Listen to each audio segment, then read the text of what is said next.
That game against Pakistan in Melbourne, where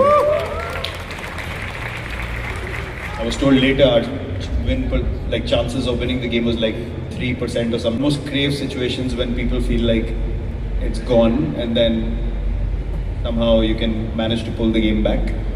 That's just how I look at the situations from a very young age, and I've never stopped believing. I'd rather undersell.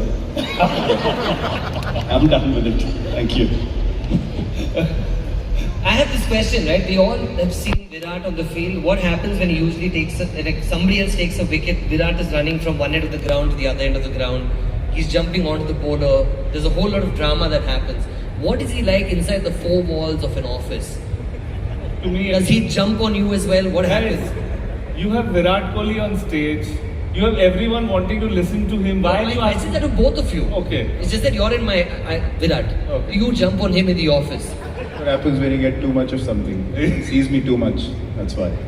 No, of course not. I mean, Abhishek's not helping you win a game. It's a slow process. So I can wait till the time I jump on him like you do it now.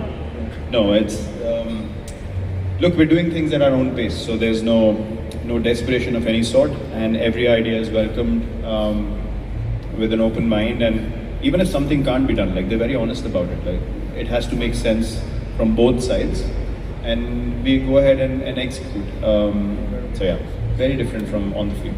Virat, do you have a cricket anecdote where everybody thought something was done, but you said no, it's never done? Do you have a cricketing anecdote or a cricketing story?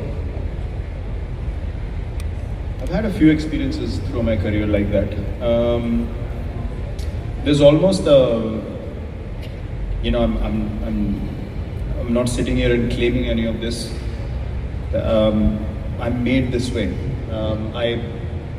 I almost crave situations when people feel like it's gone and then somehow you can manage to pull the game back. That's just how I look at the situations from a very young age.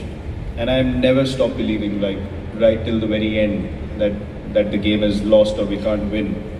And some magical things have happened. One incident for me that will always stand out is that game against Pakistan in Melbourne, where I was told later our chances of winning the game was like 3% or something. But I never thought like that. So even 1% is enough. If there is a chance, there is a chance. So you're never really done until you lose the game.